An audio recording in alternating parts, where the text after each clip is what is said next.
Especially Henry. He thinks the wishing tree is magical.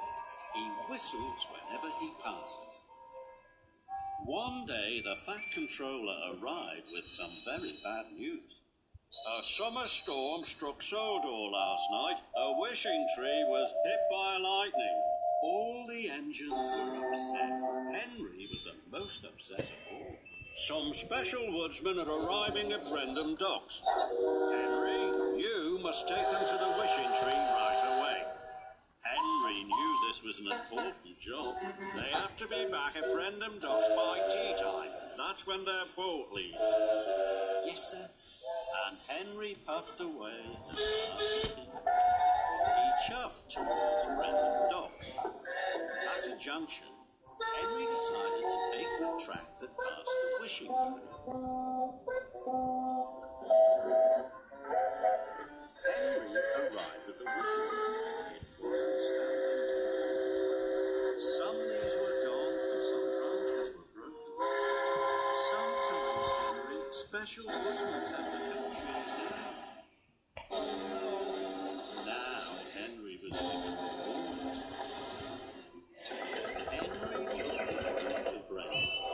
His boiler bubbled and his steam inside. But then he had to stop. Toby was blocking the line. He had snapped the piston rod. Oh dear, I can't get to Brendam if the track is blocked. If all the tracks were blocked, no one would be able to get to the tree, he thought. Then no one would be able to cut the tree down. I'll take your trucks for you, Toby. He buffered up to Toby's truck. Toby's driver coupled Henry to the trucks. Henry pumped his piston and shoved back down the track to the wishing tree. Then Henry saw Thomas at a signal. He had a long line of empty trucks to take to the quarry.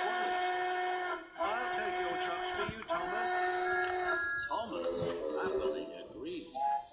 So Henry returned up to Thomas's track and slowly wished away. Then Henry saw Percy at a water tank. Percy had to take truckloads of empty